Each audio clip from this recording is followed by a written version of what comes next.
Hello, everyone, and welcome to episode 10 of Webflow, the podcast dedicated to uncovering the greatest failures behind the greatest Webflowers, because success often comes after learning from many failures.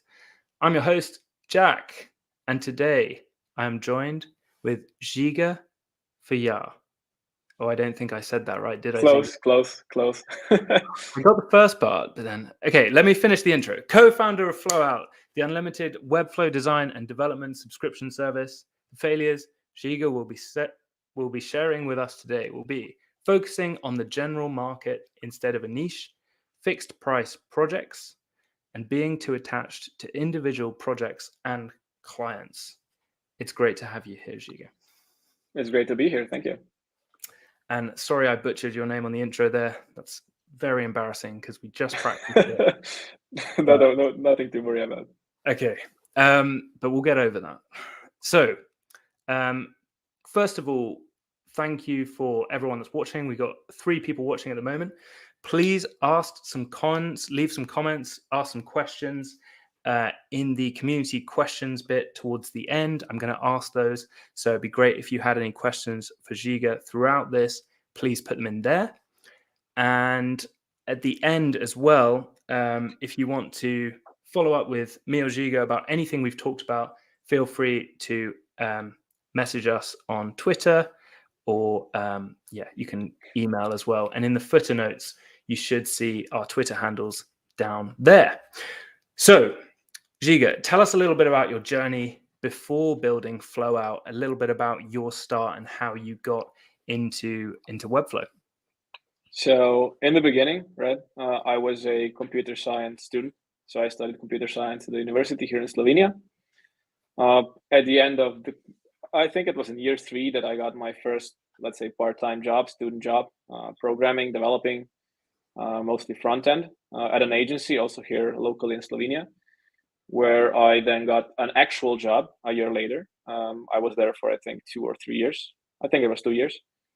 After which I left that job, started freelancing, had a couple of clients locally, internationally, and so on, just mostly this front end. And then in February 2020, like 1 month, I think it was even less than 1 month before everyone went into lockdown, a couple of friends and I started our own company. At that point, it was just, we do everything sort of agency, which didn't really work out for us for probably all the reasons that we're going to discuss today, right? And then last spring we started FlowOut, which is a specialized Webflow agency, which we productized as much as we could. And at this point, we figured, we found a really good product market fit, or in this case, maybe I should say productized service market fit. And it's been growing ever since. So especially in the past 6 or 7 months, that we introduced these fixed price retainers, it's been a crazy ride. Yeah, and I heard you speak to Chase and on the on the TalkFlow YouTube channel, you said that you've been growing at about 10 to 20% per month, which That's right. is an insane growth.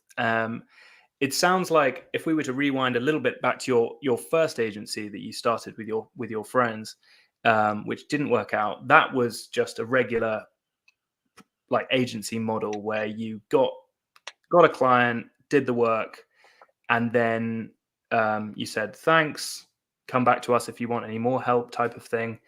What went wrong with it, if you don't mind me asking?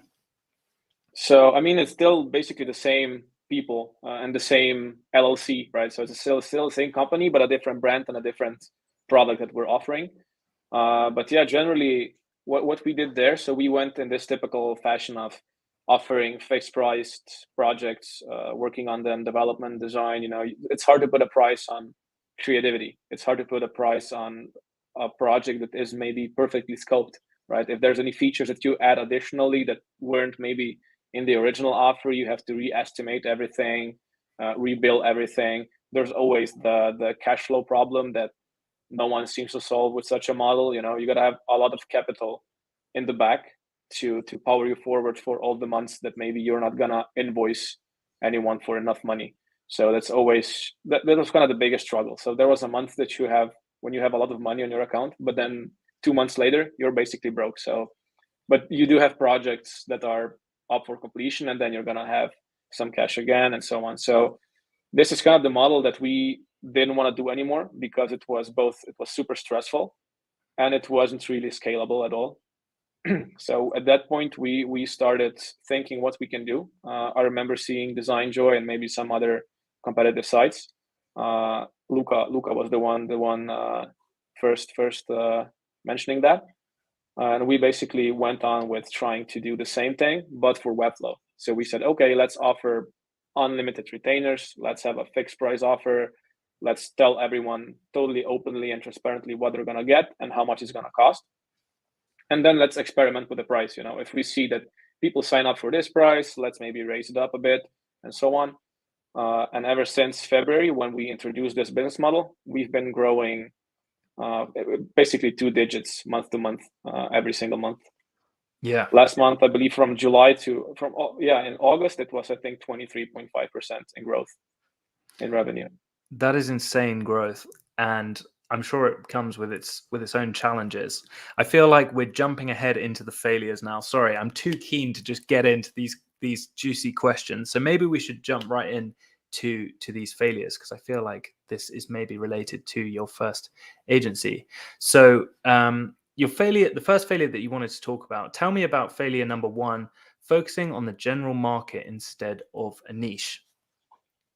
Yeah, so this was basically our biggest mistake, I think, because when someone came to us and said, hey, I need this done, can you do it in, I don't know, this technology stack, like let's say Golang for backend, maybe PostgreSQL as database, and I don't know, React.js for frontend, right? And maybe we didn't have one of these people with one of these knowledges in-house. So it was hard for us to say yes to such a project, because we didn't have the skill to do it, right? And it was also hard for us to say no, because we kind of needed the project.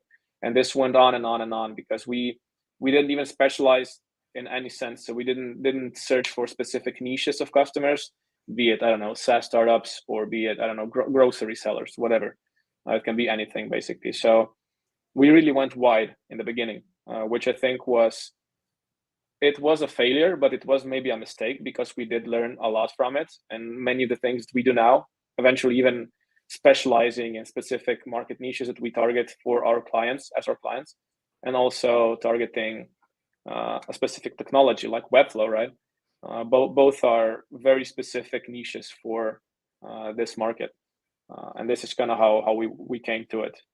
Instead of branching that same that same model all over and over again and seeing it doesn't work, not the first time, not the second time, not even the 10th time.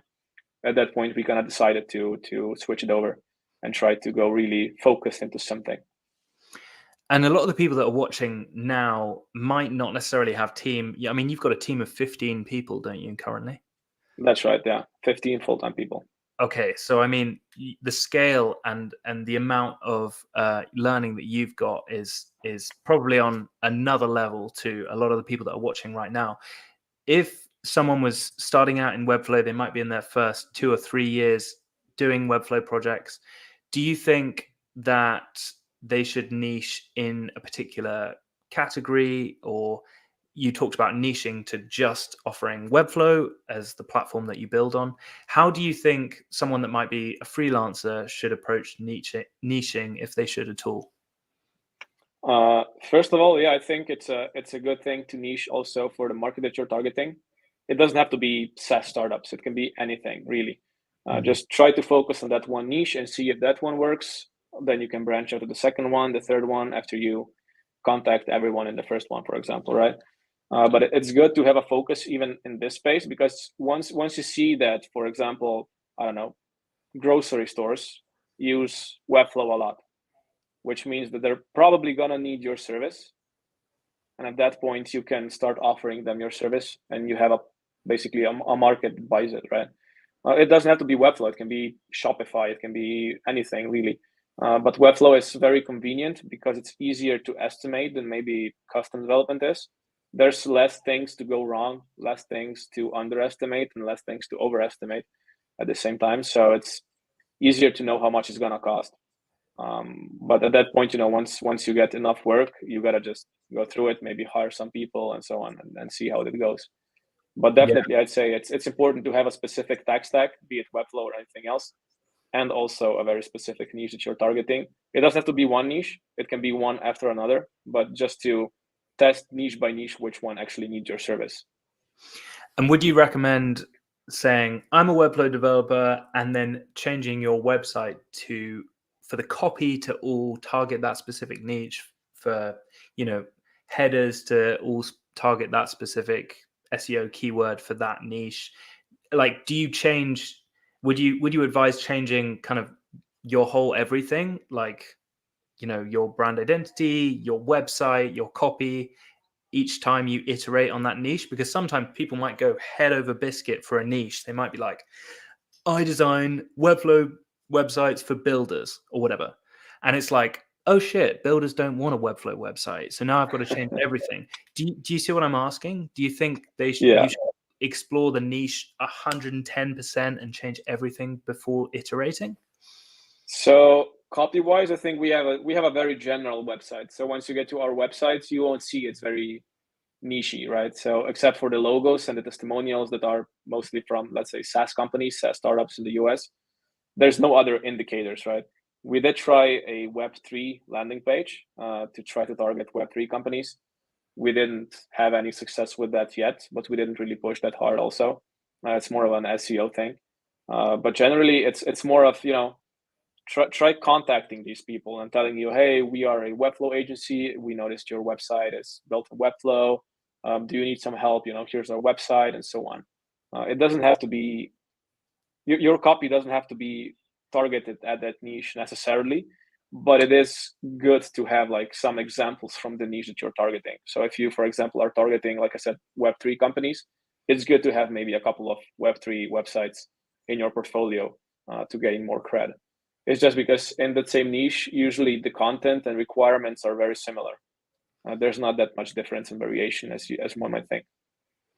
Yeah, that's a really good point that I think a lot of people don't necessarily understand, is that you can be targeting a specific niche of people through your design and examples of projects, rather than being like, I am a Webflow developer strictly for dentists or whatever it is. Your design and how you approach the marketplace might dictate, might tell other people what your niche is and attract those people accordingly. So I completely agree with that as well. I think I've made the mistake of changing everything to go down one niche, which was fitness instructors, which was the dumbest choice of niche. Changed my whole website, changed my LinkedIn, changed my Twitter. It's like, and then I was like, this is the stupidest thing, because they don't need custom websites. Anyway, let's not go down that rabbit hole. I think a good indicator of a good niche is that the companies are either well funded or that there's generally a lot of money in that market. Like for example, I mentioned Web3 earlier. We decided to build a Web3 landing page just because there's a lot of capital within Web3, right? It can be basically anything. It can be real estate, for example. There's a lot of money in real estate, but these companies are usually the ones that can afford services like this, right? Because especially if you want to offer more premium services, more white label, more white glove services, it makes more sense to offer it to niches, to markets that are a bit richer than others.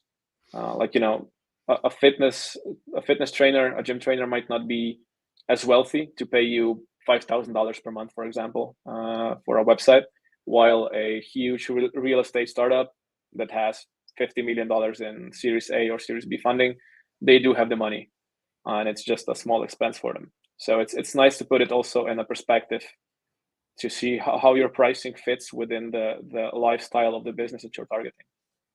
Yeah, exactly. And also how important their website is in the grand scheme of their business success or not as well. Because I think that's the other thing, like making sure that your client is prepared to spend money on a custom website, but also that you can get results from that client project in order to generate referrals and through word of mouth marketing. If you generate a lot of money for your client, they're going to be shouting from the rooftops for you. So I think that's another thing to think about when thinking about niching. Tell me about failure number 2, fixed price projects. Oh yeah, this is the fun one.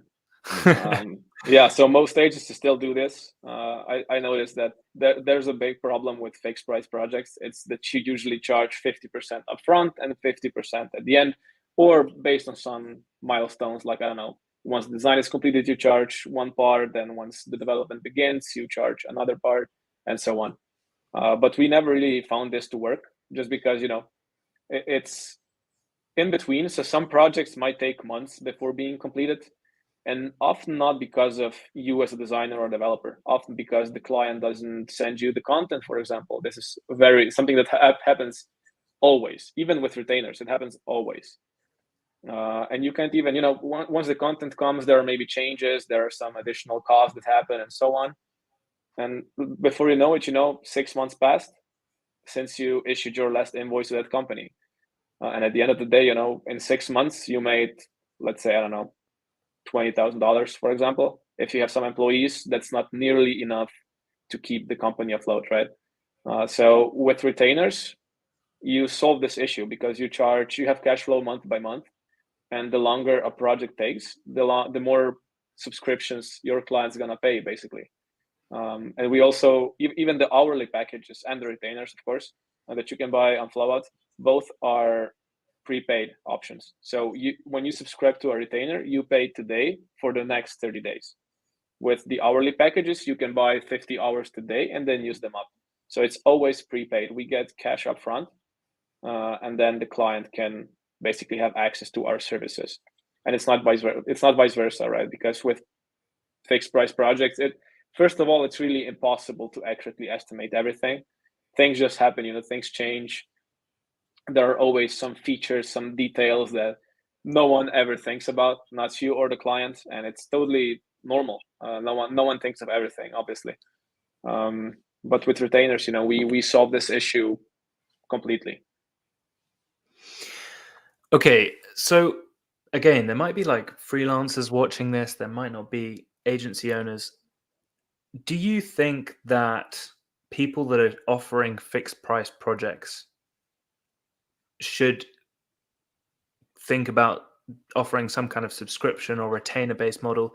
Do you think most people are absolute idiots right now, Žiga, and you're just like, guys, everyone should be doing what I'm doing? It has completely changed my life? Because there does seem to be a huge upward trend of people being like, hey, Brett from Design Joy is doing it. He's making shitloads of money. I'm going to move this direction. But is that right for everyone? I mean, it depends. If you're the client, I'm sure having an agency that quotes you a fixed price is very good. We actually just outsourced one of our internal tools that we're building. It's not something for clients. We outsourced this to an agency who gave us an estimate. It's a fixed price project, and in this case, I love it. I love it because I know I'm not gonna overpay anything. I know the fixed price of it, everything else. But as a business, even for them, I would say switch to retainers or some other more decent cash flow model, like, I don't know, build the hours at the end of every month or something like that, just so you stabilize the cash flow. And even the growth in this case is way more measurable and it's way more stable, because for example, we know how much money we're going to make in the next month, at least approximately. Even if 30% of our clients churn, we still know what is kind of the worst case scenario. I mean, okay, the worst case scenario is always zero, but the realistic worst case scenario, right? And it's not going to be zero probably. So it's easier to manage also your employment, your employees, how many you have, how many you can hire, how many you must fire, or whatever happens. This way, because you know how much money you have left at the end of each month, at least how much money. It can be more, it can be a little bit less, but generally you know what the minimum is. Yeah, that makes it's not stupid. Fixed price projects are not stupid there are many cases where clients are so big that they are prepared to pay a lot of money for a project. In that case, I think it makes perfect sense. We often actually would make more money on certain projects if we would just quote a project outright instead of working as a retainer.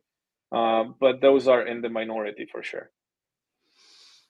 Okay, that makes sense.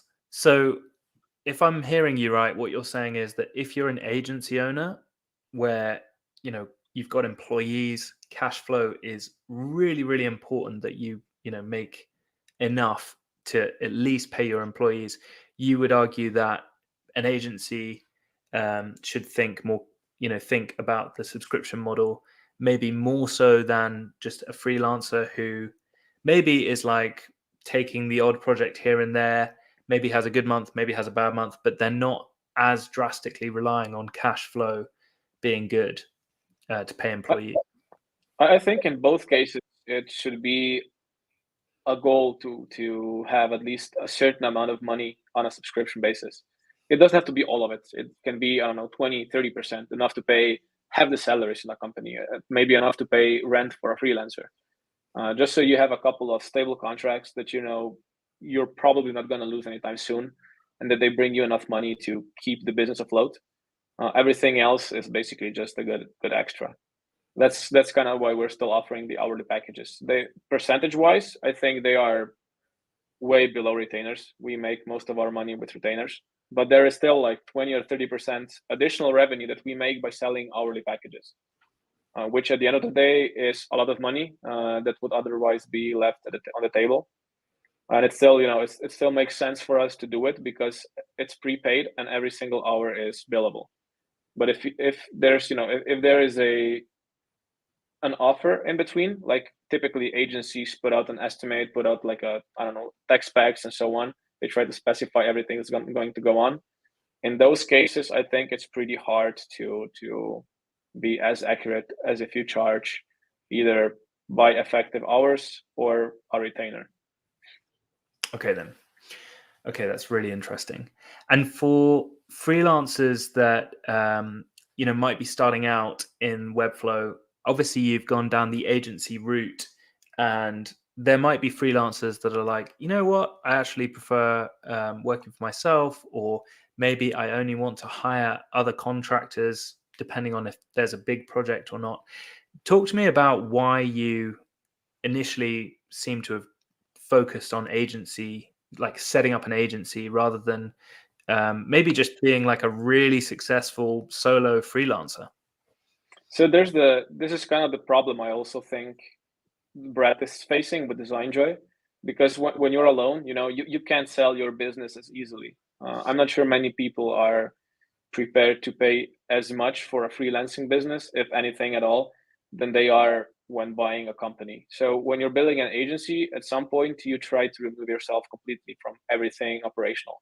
Maybe you stay in sales a bit, maybe you search for funding, administration, and so on, but generally you try to remove yourself from the operational part of the business.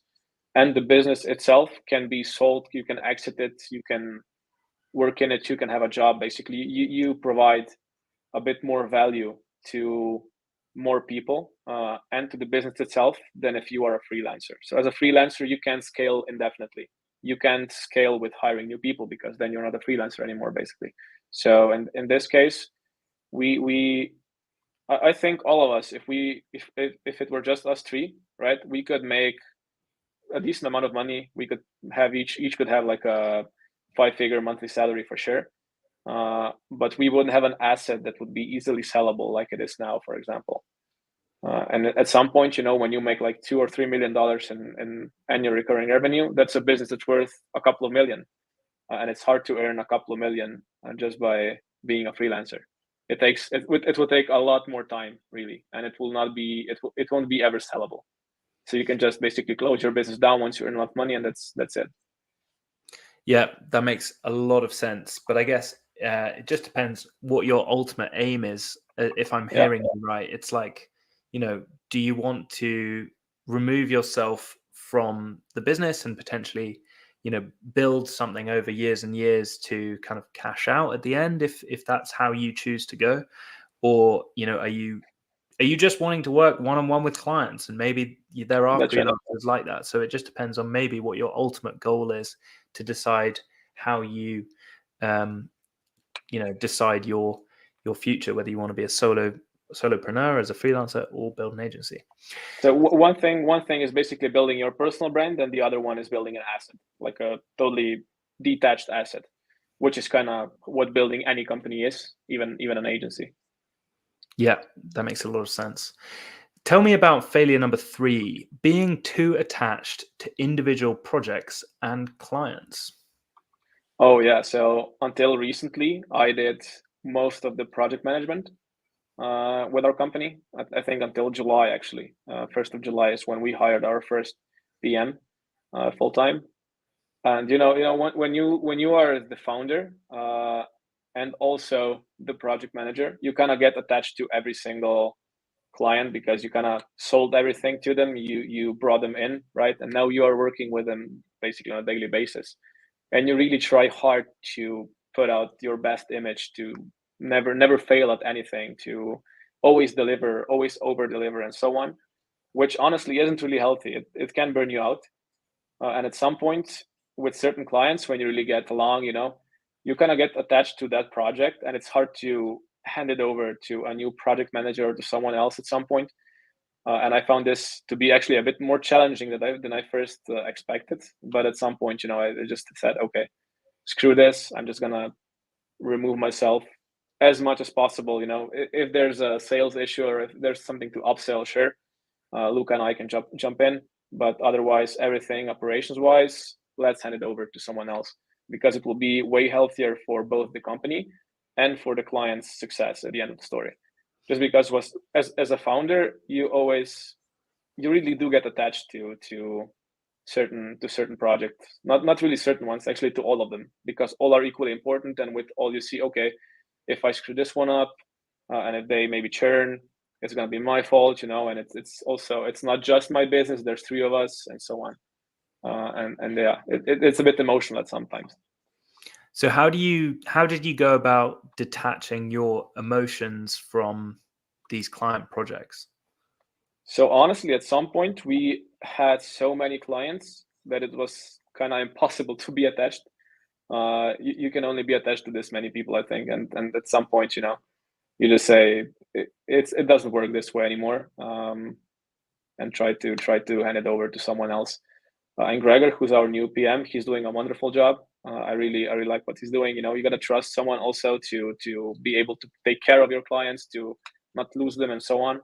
And since this is kind of our first project manager that we were hiring, it did take some time to detach from operations. But at the end of the day, it worked out. So I think everything's good. I hear a lot of agency owners say that making their first hires is one of the hardest things that they do when they're doing an agency, just because you have poured so much love into this thing that you're building, and you're like, Yeah, trusting someone else who maybe you've never even met before, and you've just interviewed them, and you seem to like them, and you're like, okay, we're going to give you a contract, like I'm going to trust you. Like, how did you go about making your first hire, and how did you pass over that trust? so there are a couple of members, wonderful people who have been with us since basically day one. So we've been working, for example, with Alisa since we started the company in 2020. She's with us still. She does a great job. So I think, and she's not the only one. So even Luca and Sergey and I, who are the founders, we know each other for, I don't know, since high school, literally. So it's been also a while. So first, what we did is we tried to find people that we trust, or that people that we know trust, and try to go this way, because everyone we employ, they are basically here local in Slovenia, except for 3 members who are not really working with FlowOut. They are building our SaaS products like Linguana. They are based in Kosovo, and there are 3 of them also full-time contracts. But generally, it did take a lot of trust, and it was a bit of an issue maybe to find certain people. I think for the project management role, it was the first time that we put out like a LinkedIn ad for a job post, right?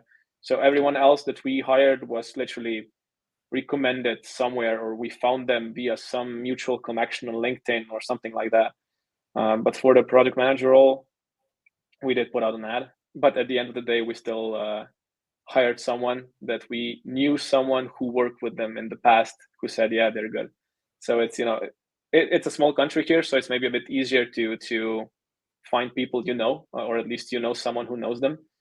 But it is it's a tough thing to do, especially if it's not your core field. So I'm not a project manager, for example, right?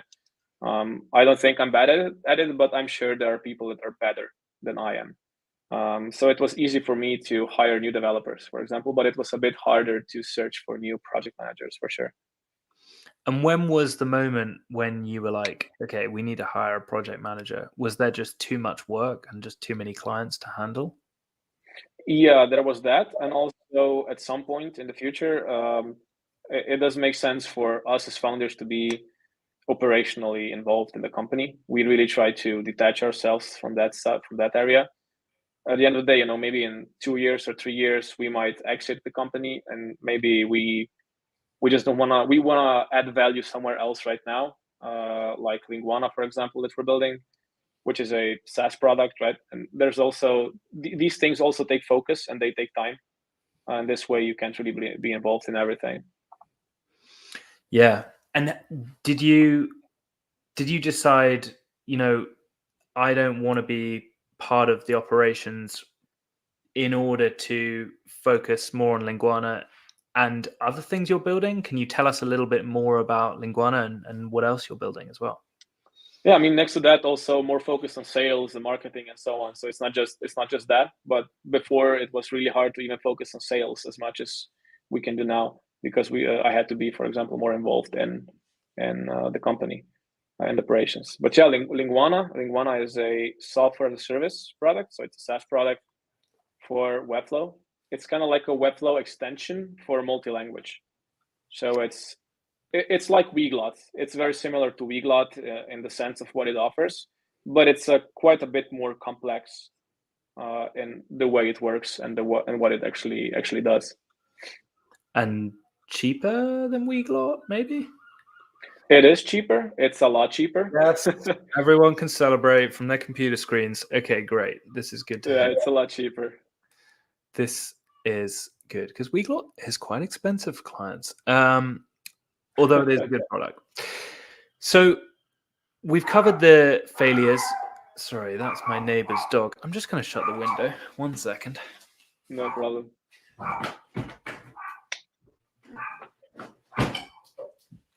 My neighbor's dog is called Stanley. For anyone who has been watching the last few episodes and maybe has heard Stanley bark his little tail off. Sorry about that, Žiga. So let's get into the quickfire community questions. We have got a few different things that have been sent. First of all, how did you land your first gigs? Okay. It was literally the first gigs were just people we knew. So it was basically live connections from the past. That was the first, like when we started the agency. But when we started FlowOut, our first gigs, I believe, were from several Facebook groups and Reddit. So we posted like, hey, we launched FlowOut. It's a productized service. We got like 2 or 3 clients from that, from the productized community and from the Webflow global Facebook groups.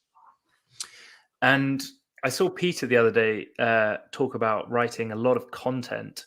Can you tell us a little bit about the content strategy behind your Webflow agency and how that's working?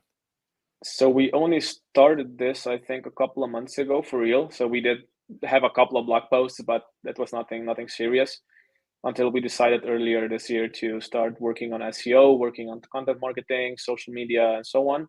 This is when Peter joined the picture. And yeah, ever since, I think in the past few months, we've done also a lot of SEO work with Peter and also another Luca, who is a contractor of ours that does our SEO work. And we, for example, for the keyword Webflow agency pricing, I think we are now number 3 in the US.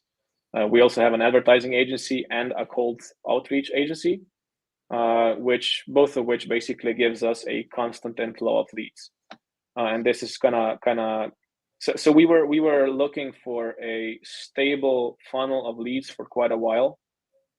And then we tested out a couple of things very vaguely, like with minimum effort. And we saw what kind of worked and decided to focus on those 3 channels basically. So with mostly on SEO, on advertising, and on, but even advertising is maybe the last on the list, and cold outreach. So those are kind of the channels that we are now working on mostly. Wow. Okay, I didn't realize that. So you're paying different agencies to specialize in each of those different things to help you. So Yeah. Okay, that's right. And Peter is working, is writing the content and doing all the social media and basically coordinating everything. So it's all working all seamlessly together. Okay, Peter definitely deserves a shout out. Yeah, for sure. So what is the best bit of advice you have for young Webflowers as someone that's as experienced as you are? Well, my first tip for anyone that doesn't know HTML, CSS, and JavaScript is to learn those 3 things. So once you are able to build a website from scratch, you can build the most amazing things in Webflow. So I think first step is definitely to have at least some basic understanding of development. If you want to be really to stand out from the crowd, basically, because 90% of people in the community are designers who don't know any code, basically. But it's necessary to know some code to offer clients maybe some more complex tasks, and this way you can prevent them from churning. This is definitely the first thing. And then the second one would be to stabilize cash flow with having at least a couple of retainers, either as an agency or as an individual. It doesn't have to be big retainers. It can be like 5 hours per month for maintenance for $500, something like that, just so the cash flow is a bit more stable than it usually is. Really good advice there. And where is FlowOut going? Like, what's the vision for FlowOut? So in the near future, we're launching a couple of interesting tools, including Linguana, which is being launched in Q4. So we are stabilizing FlowOut as a productized service, so as an agency, to kind of grow steadily like it does now, hire maybe a couple new people, and at some point maybe even stop accepting new clients if necessary, and use the money we make with FlowOut to build products like Webflow extensions, like Linguana, and also a couple of others that we have in the pipeline, which I am not quite allowed to talk about yet. Okay. But very, very soon. They are smaller products. They aren't as big as Linguana is, just in the sense of what they offer. But I think they are built for the community. There are some things that are missing from Webflow as a core, or maybe even some core features that aren't as good as they could be or should be. And we're just trying to work on that. So if I'm hearing you right, it's moving less so you're focusing less on client work because you've already stabilized that, your business is still operating, and you're going to be, FlowOut is still doing a lot of that, but you want to focus more on the productized, like creating products for people that use Webflow, not necessarily clients. Is that right? That's right. I mean, mostly because I personally figure, and also Luca and Sergey probably agree, the best business is the one that offers both services and products. And this is kind of the case that we wanna be here. We're not trying to just build a service, but also we're trying to build products which maybe are harder to gain some actual traction in, and maybe the revenue numbers are lower, but also the cost is lower as a consequence of being a product, of not offering a service. So I think both branches are good to have. And since we have right now, we're basically taking all the profits and putting them into the products as much as we can. And it's going to be like this for probably the next year or so. Okay, then that makes sense. So you think that, I know this is quick fire questions, but I really want to dig into this stuff. So you think that the best businesses offer both services and products. Is that because, I guess, the services creates an audience that become aware of the products, or how are you? Why do you think that the best companies have both services and products? Yeah, I mean, like you said, and also vice versa. So products also create an audience for services. So I guess it's just a win-win kind of. They both push exactly. Okay. Exactly. We're kind of building an ecosystem in some sense. Great. This might be linked to the previous question, actually, but what project are you currently working on that's really exciting you? So the most exciting one is definitely Linguana. I mean, it's very complex. It's very challenging. It's gonna be gorgeous to look at, and it's gonna function as it should. So it has way more important features that maybe Weglot even doesn't offer. So yeah. And can I ask specifically in Q4 when that might, or is it yet to be decided when that's going to be released? So we don't have a certain date yet. The first beta is coming out to our lifetime purchasers late September. But in Q4, we're planning either late November or early December to launch. So we're kind of hoping to launch before Christmas for sure, the live version. Ooh, a Christmas gift for all you Webflowers watching. That's right. That'll be really exciting. And what client project are you currently working on, or what current client project is FlowOut working on that you're really looking forward to see together? Oh, I mean, we have a lot of amazing clients, as companies, as websites that they have, and also as people. So I think everyone who we're working with is just amazing. I mean, definitely, you know, there are some clients that you have a better fit with personally, or some that you don't. But we have a couple of clients that have been with us from like day one almost last year. There are a couple that are new in the past, let's say 6 months, but I don't see us going apart anytime soon. So we work with companies like Sandlane, for example, like Jasper AI, joinreal.com, which is also a post IPO company. You know, we have awning.com, which are almost all of them are well-funded startups, US-based startups. And I think we're all really proud to be working with people like that and with companies like that. That's the amazing thing about the retainer-based model, isn't it? That you can actually see them progress because you're helping their business grow and develop in a way that most freelancers probably, don't have the knowledge of. They might just do the website and then, hopefully that business does well. Whereas, you can actually grow with them as much as, help them on their journey, which is really, really cool. For this question, I always ask people that I interview, because normally the people that I interview are very, very busy people. How do you balance your time? Do you sleep ever? Talk to us about that. I'm not really good at that. It's not my forte, so I don't think I'm a credible source for any advice on this field. Okay, so I mean, just gonna be honest with you, you just work a lot. Is that just the truth? Yeah. I mean, that's the truth. When you grow like 10-20% every month, you also gotta hire, let's say, on average 1 or 2 people per month.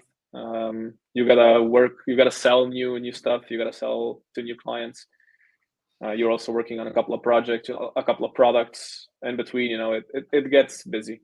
Not gonna lie about it.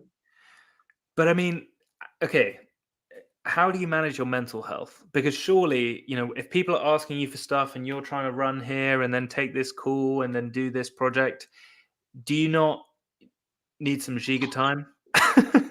At some point, I noticed, if sometimes when someone sends you a Slack message and if you don't reply within an hour or two, they're just gonna find a solution themselves. So I think you just gotta, at some point, you gotta stop replying to people and just wait for them to figure it out, and it usually works. That's a really good tip for any busy Webflowers watching. Just don't reply straight away, because then you set the tone that you're not going to reply straight away. And if it's that serious, then they'll probably work it out, because they've got this thing called Google. What is the top skill you feel is undervalued for Webflowers? Development, JavaScript. I mean, like real JavaScript. Okay. I think the best Webflow developers are JavaScript framework developers, either like React.js or I don't know, Vue.js or something like that. I mean, I think you talked about it in the TalkFlow interview that I watched in preparation for this. Finding Webflow developers that know all of that and not necessarily your typical Webflow developer. as you said, a lot of people are designers that want to make their designs a reality, and that's why they learn Webflow. Not so much, developers that can already do HTML, CSS, JavaScript. So how did you go about finding people to hire for your agency that knew all of those skills, and you could pay them competitively enough to hire them?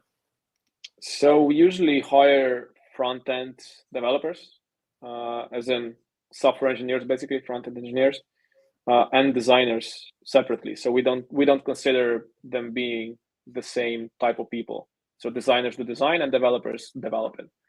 I mean, sure, some of our designers can maybe do certain stuff in Webflow, but they can't integrate a third-party API, which an experienced developer can, right? So the way I look at it is if you can build a custom WordPress theme from scratch, just using HTML, CSS, and JavaScript, and making it work in WordPress, you can also be an amazing Webflow developer. So I think this is kind of the minimum requirement necessary here. You don't have to have a degree in computer science or anything. You just gotta have a bit of experience in actual development from scratch to be a good developer.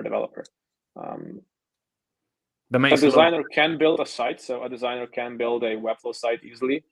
But with our clients, which are usually SaaS companies, right? They have their own APIs and want to display some data on the front end, for example, or stuff like that, or integrate a part of their app in some spot, or have some super hardcore tracking and whatever. In those cases, you do need some engineering knowledge. It's not something that a designer can tackle mostly. So you hire either a developer or a designer. That's right. Yeah, that's right. That's fascinating. Do you think that most freelancers should either focus on design or development? Because I feel like a lot of people are kind of meh at both. Yeah. And that's kind of like quite a lot of people. I would consider myself that. Just to be clear for anyone that's watching, is like, Jack, you're not even anything. So do you think that people should focus? Because actually another agency owner gave me some advice and said, Jack, I think you should be a designer. I don't think you should do the actual dev of projects, which I thought was really interesting. What is your advice there? I also think that it's good to focus. Even as a freelancer, it's easier to sell yourself as a person that's skilled in a certain skill, like design or development or DevOps or system administration or whatever it is, than it is to sell yourself as I do everything. Because if you say I do everything, everyone's gonna think you can't do everything. You're either mediocre at everything or you're really bad at something and good at something else. So I think it makes sense also as an individual, as a personal brand, as a freelancer, it makes sense to kind of niche out and what you do. If you're more of a creative person, I think being a designer is definitely a good thing, because the salaries currently and the amount of money people pay for good design is super high, and it's to be a designer you gotta be creative. Not everyone's creative. Not everyone, I think, can be a good designer. But I think everyone, or at least most people, can be decent enough developers or engineers, because at the end of the day, it's just math, Well, if you said, I mean, I'm no mathematician, so when you just say it's just math, I'm like, whoa, set 7 maths over here. This is the final community question. What is the favorite tool that you are currently using? My favorite tool. I'm a huge fan of Slack, so I think the app that I use the most by far is Slack, on my desktop and on my phone. So that's definitely the number one thing. That's the number one tool that you're using at the moment. Great. Definitely. Well, thank you so much, Žiga, for going through those community quickfire questions. Sorry I didn't make them too quickfire because I was asking you follow-ups because I'm interested in your answers. So sorry that they weren't so quick. And if anyone's watching that's got any final questions for us before we end the stream, then please put them in the chat now. Before I ask you your final question, Žiga, where can people find you if they want to ask you anything about anything that you've talked about today? On Twitter. So definitely Twitter, LinkedIn, or just send me an email. all of those three options are perfect. Awesome. And in the description below, guys, you've got his Twitter handle in there. So this last question is a very difficult one, Žiga. Are you ready? Shoot. He's a confident man.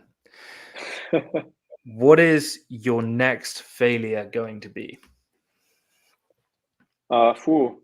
Hopefully not Linguana. Fingers crossed. I'm sure it won't. Honestly, the thing I'm most afraid of at this point to fail at is maybe hiring the wrong person.